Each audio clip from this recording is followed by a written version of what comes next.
What's up, my good people, and welcome back in to the Bully Ball Show on Sparks TV. I'm your host, Nino Sparks, aka the Mid-Range Bully. Now, quick vid for you today. Figured I'd do a breakdown on the home team, my Los Angeles Lakers, as we're 2 weeks into the season, and we still ain't did shit. I've been waiting on the move. Well, I haven't done anything, haven't dropped a video. Pretty sure you guys have been waiting on the move as well. And no mamas, we haven't gotten anything. So, fuck it. I'm going to keep hitting them with trade proposals, trade scenarios, excuse me. Hell, it is a trade proposal. Because I propose they do something at this point. But we're going to see what happens. Let's break it all down like a fraction and make it all make sense. But as always, if it's your first time tapping in, or maybe you tapped in a few times, go ahead, tap that like, tap that subscribe, tap that notification bell, stay tapped in. Let's get the shit. Okay, so the latest is we're hearing Brandon Ingram. Brandon Ingram back to the Lake Show. I like it. I like it a lot.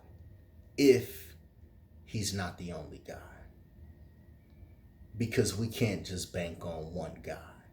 Now, I know JJ Redick and LeBron have gone on record saying that they feel we're right there. Like we're just a piece away. And maybe so. Maybe, I think what they're really saying is addition by subtraction. Like, hey, we get rid of this one dude, D'Angelo Russell, no disrespect, bring a guy in that fits better, and we're right there. But who's it going to be? My last video, I gave you a breakdown. Maybe could it be Devin Booker? Ironically, him and D'Angelo Russell are working out together and playing golf or whatever the fuck they was. I think they were playing cornhole or whatever the fuck that shit's called. Anyway, Brandon Ingram.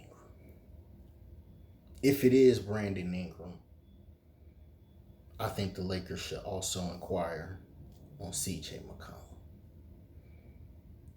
Now, the only caveat to that is CJ McCollum's contract. I think CJ McCollum is making about like $29 million. I think his contract is like $60 million contract. I don't know if I'm pretty sure he's at the end of that contract. He's been with the Pelicans for a while now. But I like CJ McCollum if he's willing to come off the bench. Now imagine that. We're talking about a 20-point scorer, just averaged 20 points last season, coming off your bench.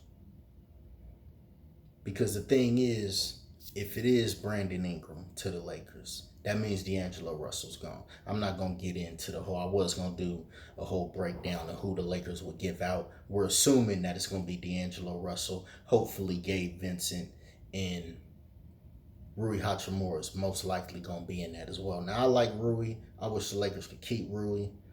But at the same time, it's got to be somebody. Because with the way way it works out contractually, I'm not going to get into all of that first apron, this apron, all of that shit. You don't have to be. And that's the thing. Let me make another point real quick. Because we're hearing a whole lot of how the Lakers have been getting fleeced.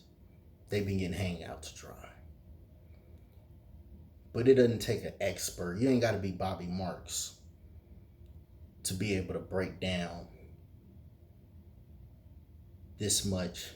It's simple mathematics. Now we know, because it became public, that LeBron was willing to take less, which would have gave the Lakers that mid-level exception, which was $13 million. Talking about Klay Thompson left us hanging. I think he just signed for what? Like 80, 60, something like that. That's like triple what he was going to get from the Lakers. DeMar DeRozan just wanted a 3-year deal. He wanted at least $20 million. Sacramento Kings gave him that. Why would he sign for 13?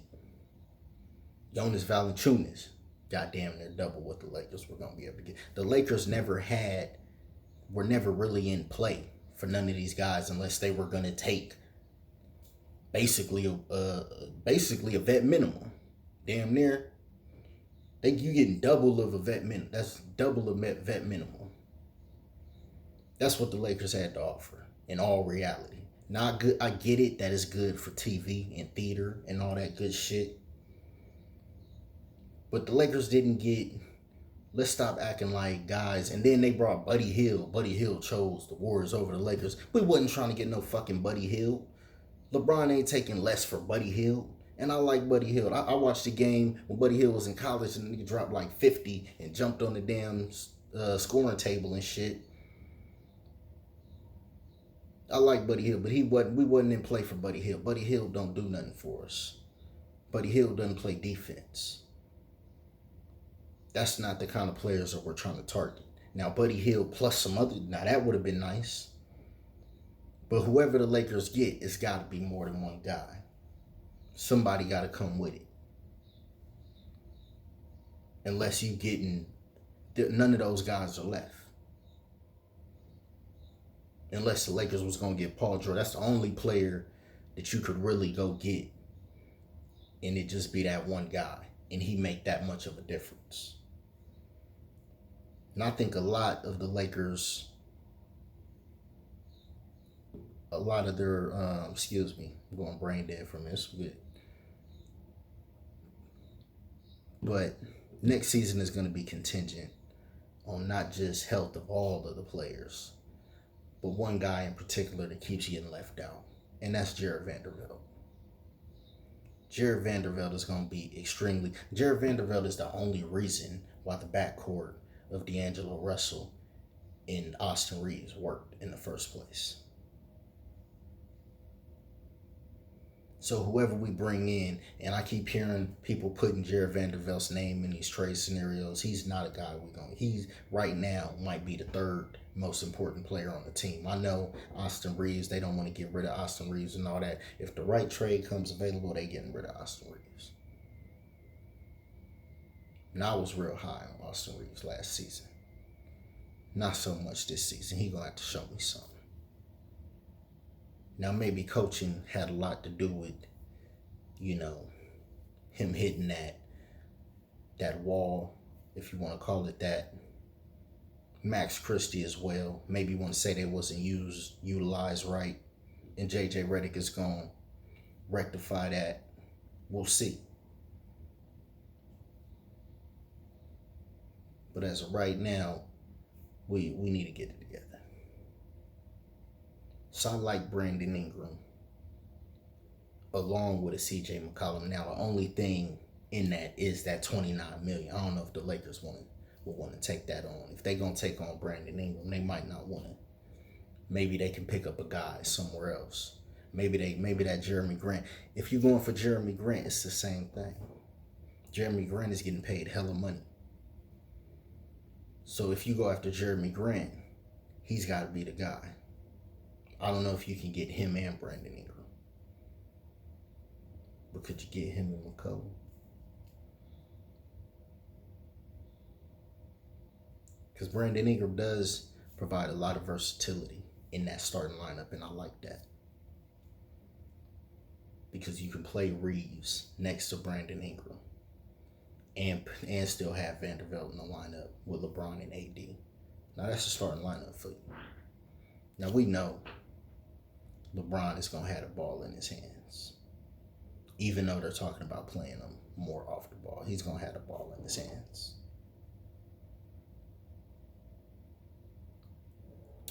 But we'll see. We'll see how JJ, he said he was going to play Austin more at the point.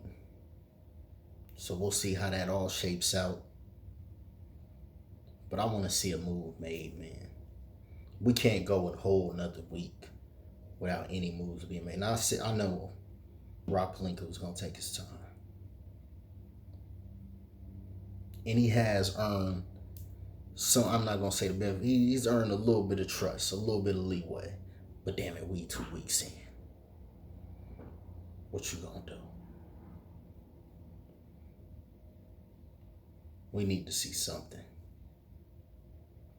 It can't just be one little move. Like I heard I think it was Gary Trent Jr. That can't be our offseason move. No disrespect to Gary Trent Jr. Gary Trent Jr. is a good player. Now, if you can get him and Brandon Ingram, okay, now we're doing something. I'll scratch the McCollum deal if we can get Gary Trent and Brandon Ingram. Now, that's an offseason for you. I'll take that plus the guys we got. Depending on who we got to get out. D-Lo, we know, is gone. Hopefully they can get Gabe Vincent with him because he ain't give us nothing. Like I said in many videos ago, we need to stop getting players from Miami. They ain't giving us healthy players.